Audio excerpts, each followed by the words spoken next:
Ladies and gentlemen, my name is Connor LaRock. Today I'm live with Kim Bruce of Active Therapy Plus. They have a charity initiative or a community involvement incentive going on right now where you're donating RVs to healthcare workers. Kim, I want you to talk to me for a second. I know Chris Whitehead was involved in this, kind Yep. of to start out as an idea. Explain to me what you guys are doing and how it got started. Well, like I said on the media yesterday, on March 13th, I went from 30 to 40 patients a day, working with the Sudbury Wolves, Sudbury Five, teaching at NOSM and doing all these things. And all of a sudden, like many people around the world, my day came to a screeching halt.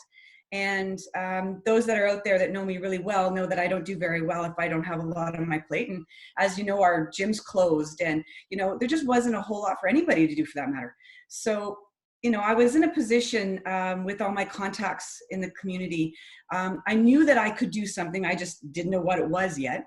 So I started doing some research. I started, going on social media like a lot of people have because we've had more time on our hands, and started to kind of unravel what the needs were that our community, with our frontline workers were having. And as I was doing that, Chris Whitehead, who's been a friend of mine for 30 years, we went to high school together in Elliott Lake. He posted a picture of an RV that he had and that he was willing to donate to a stranger in the Sudbury community. And that's what kind of triggered that thought process of, wait a second, you know what? That's going to be needed in our small community very soon. 100%. And I see, and you guys have got involved. So or is it Dr. Clean? I seen Dustin Bradley. You also have Palladino RV coming involved in this. The Crosscut Distillery. It's pretty wild when something like this starts and then you have all these community members compound together. Yep. Talk to me about the importance of, especially in a time like this where it's a quote unquote crisis, everybody's struggling, about keeping everybody still together, even if it's digitally or with movements like this. It's incredibly important for mental health along with physical health. No one's making money. Very few people are making any money right now. Everyone's just trying to keep their heads up. And the fact that I was able to create a community network of businesses willing to donate, because you have to remember, no money is leaving anybody's hands here. It's a completely 100% donated RV for the period of time that's needed. And just today, the RV company in Chelmsford has jumped on board, and they're willing to donate, 5+ RVs to the cause as well. I've had people that just want to help with the logistics, the spreadsheets, just their time in helping. Because when we started this, we didn't know exactly what the need was going to be in our community. And in one short week, I put my Facebook post out last Monday. So in 5 days, we have a need of 17 trailers, and we have basically been able to provide those trailers in the next few days.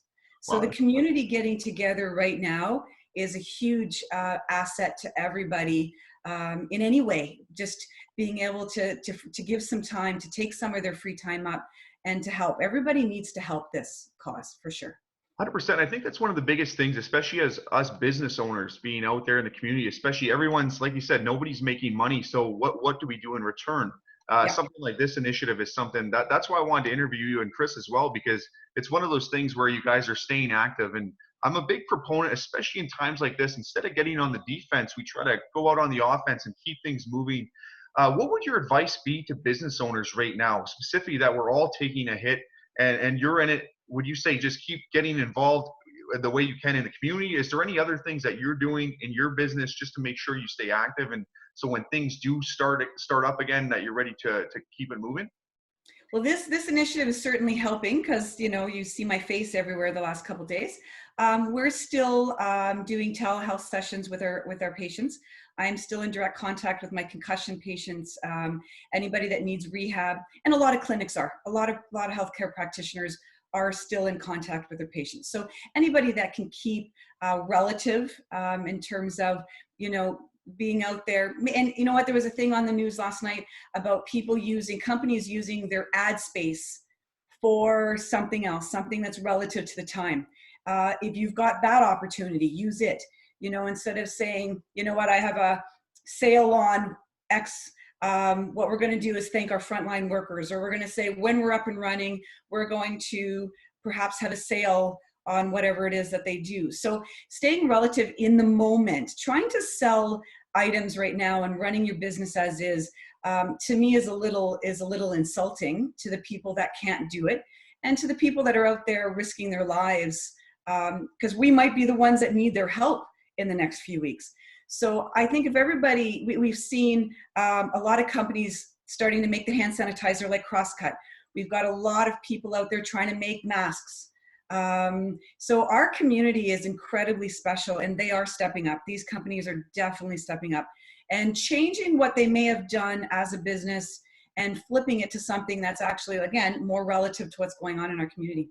No, 100%. And I'm a big proponent of what I call a for-purpose business, which is a business that you're trying to get involved in the community. You want to make that money count, or make an initiative, or push something forward. So I like what you're doing, and that's honestly why I wanted to ask you some of these questions. The last question I wanted to finish off with.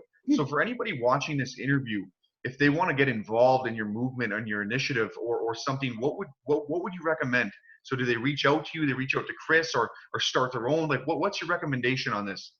I would recommend that they go on our Facebook page. It's called RV_S for healthcare workers, and contact us privately through there.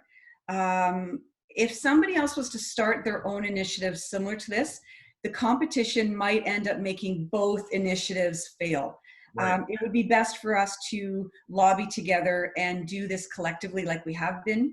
If there's community members, if there's companies out there that have RVs, if they could get a hold of us, we're going to need them. And even though we're going to try to, after the 14-day isolation/quarantine process is finished for some, get them re-sanitized by Dr. Clean and get them to another healthcare provider, there could come a time in Sudbury where we're going to need a lot of them at the same time. And Jerry Lougheed has graciously donated his parking lot by Lougheed's on Regent Street. So if, and hopefully this isn't a conversation you and I ever have to have, but if it gets to a point where we have to put all these practitioners, frontline workers together in one site to decrease that infectious rate, we've got the ability to do so.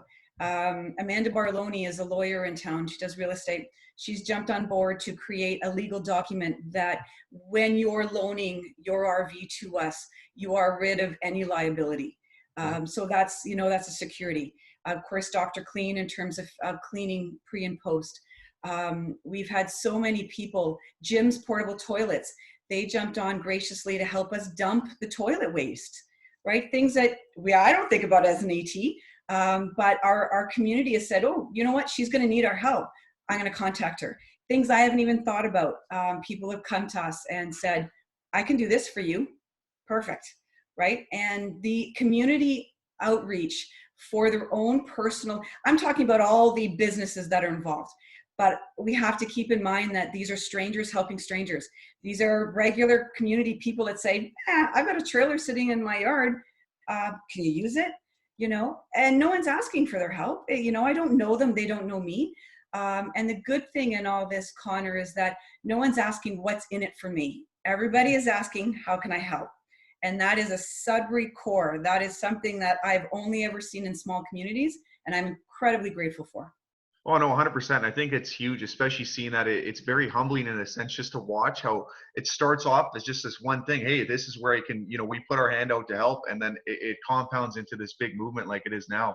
Exactly. I'm going to make sure I'm going to tag on this when I put this on social media. We'll put a link for your page specifically. So if anyone does have an RV or has any way that they want to reach out and get involved. Other than that, though, I think you've done an incredible job. And I just want to say, any way that we can help on our end, even though I know I'm a marketer, we're going to put this out to see if there is more people in our community that can jump onto this. So I want to just commend you and Chris and everybody else, all the businesses coming together. It's truly humbling towards the fact that we can do this. So we can get through this and we can do this together, one at a time, right? So. Yep, we certainly can. Absolutely. And again, thank you to everybody, Palladino, everybody that jumped on, Dr. Clean, obviously Chris was one of the initiating factors with donating his own. Everybody has jumped on. I just want to thank everybody, and hopefully I haven't forgotten anyone, because everybody deserves their time in the limelight, because we couldn't have done it without them. Most definitely. And thank you, Kim, for coming on the Thanks, show this Connor. afternoon. And we'll make sure we're going to put this out, and we'll keep it moving, keep the positivity and the changes coming. So thank you so much for your time. You're welcome. Thanks, frontline workers. You guys rock. There we go. 100%.